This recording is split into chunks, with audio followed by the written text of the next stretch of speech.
Let's see if it's gross. So I decided to do. Good morning. Happy Monday. I just got up. I have a busy week. Honestly, I'm feeling really anxious about this week. There's some things going on this weekend. Whatever, I don't even want to get into it. But yesterday we had friends over, we ate a lot of food, and now I need something to eat for breakfast. I really want ricotta toast. We have some ricotta because we made some pizza last night, and I love ricotta toast, but we don't have any bread. I haven't really been getting bread. I've been trying to lower my bread intake, my carb intake, like simple carbs, and I do have rice cakes. But is rice cake ricotta toast gross? Is that weird? Is it? I don't know. I think I might do it. Whatever.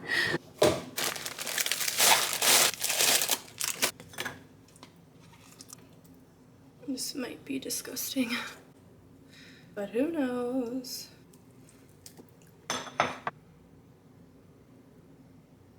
Let's see if it's gross. It's definitely like a little wrong. Like I need bread. And you can taste the rice cake a lot, but whatever. The next day, I got dressed in this For Love and Lemons dress, and we went out to a nice little Tuesday dinner. We went to the Beekman Hotel. Look how stunning this place is. We went to Temple Court. It is really beautiful there. The cocktails were delicious. I clearly loved this cocktail. I forget what it was called, but it was really good. We got annulodies to start, a little taste of tomato soup, which was amazing. I got the pork chop, Dan got the steak, and we ended up switching because I liked his better. And we got 2 desserts. They were both really good. The next morning, I decided to change my nails. I wanted to show you guys how I do it. I use a cuticle remover by Sally's, and then this cuticle pusher off of Amazon. Push everything back, use the sharp side to scrape it off, and then I buff out my nails. Here's me putting on the Gel X extension. Sorry, this isn't the best angle, but you go from the tip side down and flood it to the top of the nail. Cure it while you're still pushing down so that there's no bubbles. Here, I'm showing you a little bit better. You paint the nail all the way up to the tip of where you think your nail would be, and then you flood the bottom, and then you put it on by pushing the bottom first, and then cure again. Once I did all my nails, I cut to the desired length using this nail cutter from Amazon. I like to usually keep them pretty short. Then I'll file them. I always do the pointed oval. On top of the tips, I put this builder in a bottle from Gel X. I'll link it down below. It just gives a strengthening to the nail tips. Cure that. And then I did a base coat. Cure that.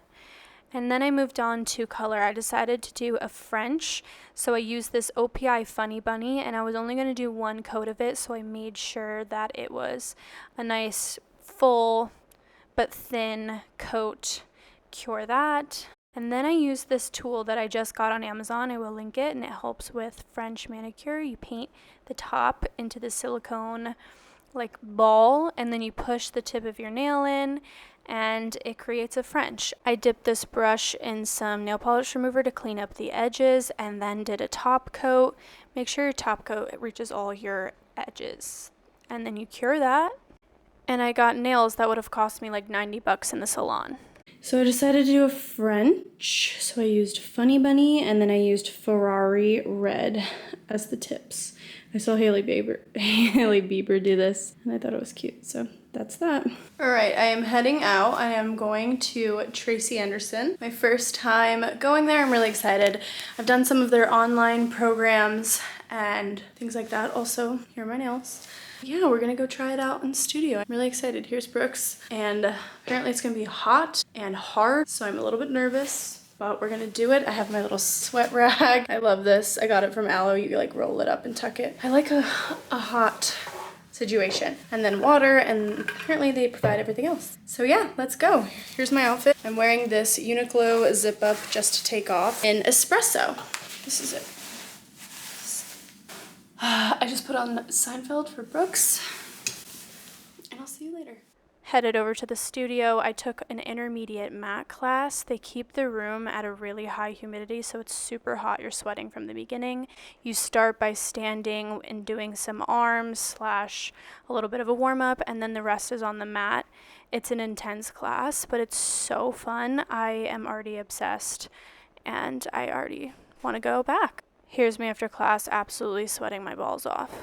Okay, I had to put a pause on my work, but I still have a lot to do, so I'm gonna have to do it after dinner. My brother's gonna come over for dinner, so I'm going to be making chicken fettuccine alfredo. He requested because he really liked it last time. So I got some sourdough. It's so dark in here, I didn't even realize. Yeah, so I have some sourdough as well, but I'm gonna cook the chicken first, then make the pasta. I did the whole like filming how I made it in a recent video, so go watch that. But yeah, I'm gonna cook the chicken, put it on the side, make the sauce, cook the pasta, throw it all together to warm it all up, and then that's dinner. It's very easy. Here's how I made dinner. I took out some butter, heavy cream, Parmesan. Here's the fettuccine and the chicken. Got my meat cutting board. I like to keep a separate one so it doesn't get contaminated. I cleaned the chicken and then seasoned. I used Italian seasoning, salt and pepper. Do both sides, really get it on. And then I boiled water. Always salt your pasta water. It should taste like the sea. That's how the pasta has flavor. Here's me cooking the chicken. And then I microplaned some Parmesan. I didn't measure this, but that's how much I did. And then I got the half and half, had to open up a new one. Opened up a few cloves of garlic. I microplaned one, and then I diced one. I don't know if this does anything, but I liked changing it up. Here's the butter I used. I only used like half of, maybe like a tablespoon. I heated up the garlic with some butter to give it some flavor. Cut up the sourdough on the side because everything happens quickly at the end once the pasta's done. Added the pasta, added cream and the Parmesan, and then the chicken at the end to heat it all through, and that was dinner.